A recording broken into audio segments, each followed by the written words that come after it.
ಅದು ನಮ್ಮ ಅವ್ರು ಶಿಶುನಾಳ ಯಾರು ಶರೀಫ್ ಬುದ್ಧ ಆಗಲಿ ಬಸವ ಆಗಲಿ ಅಥವಾ ನೀವು ಅಭ್ಯಾಸ ಮಾಡಿದಂಥ ಯಾವುದೇ ಮಹನೀಯರಾಗಲಿ ಯಾರನ್ನು ವೈಯಕ್ತಿಕವಾಗಿ ಟೀಕೆ ಮಾಡಲಿಲ್ಲ.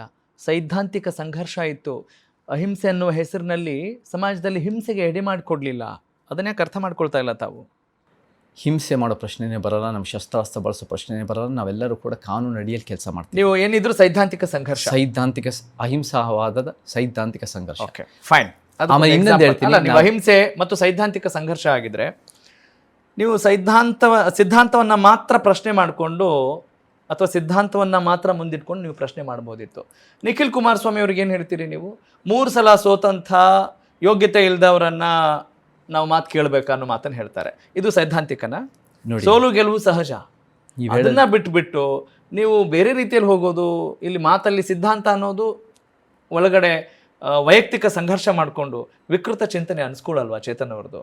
ರಾಘವ್ ಸೂರ್ಯ ಅವರೇ, ನಾನು ಆ ಪ್ರಶ್ನೆ ಬಂದಿತ್ತು ನಿಖಿಲ್ ಅವ್ರ ಬಗ್ಗೆ ಯಾಕೆ ಶುರುವಾಯಿತು ಅಂದರೆ, ಡಾಕ್ಟರ್ ರಾಜ್ಕುಮಾರ್ ಅವರ ಸ್ಮಾರಕಕ್ಕೆ ಸಂಬಂಧಪಟ್ಟ ಹಾಗೆ ಅವರನ್ನು ಪ್ರಶ್ನೆ ಕೇಳಿದಾಗ ಹೌದು ಅವರೇನು ಹೇಳ್ತಾರೆ, ಈ ವ್ಯಕ್ತಿಗೆ ಏನು ಯೋಗ್ಯತೆ ಇದೆ ಮಾತಾಡೋಕ್ಕೆ, ಪ್ರಚಾರ ಪ್ರಿಯ ಅನ್ನೋ ಒಂದು ರೀತಿನ ಒಂದು ಲಘುವಾಗಿ ಮಾತಾಡಿ ವೈಯಕ್ತಿಕ ಟೀಕೆ ಮಾಡಿದಾಗ ನಿಖಿಲ್ ಒಬ್ಬರೇ ಹೇಳ್ತಿದ್ದಾರಾ ಅಥವಾ ಬೇರೆ ಜನರು ಹೇಳ್ತಾ ಇದ್ದಾರಾ? Tell me frankly.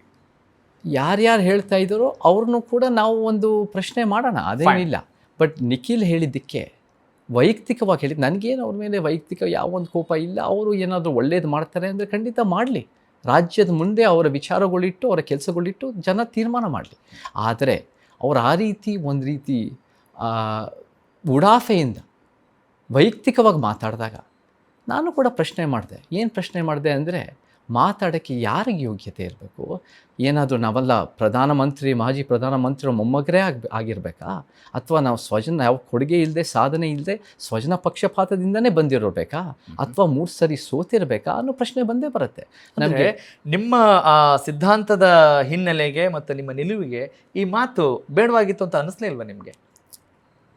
ನಾನು ಯಾವ ಒಂದು ಪರ್ಸನಲ್ ಟಾರ್ಗೆಟ್ ಮಾಡೋದು ನನ್ನ ಉದ್ದೇಶ ಅಲ್ಲ.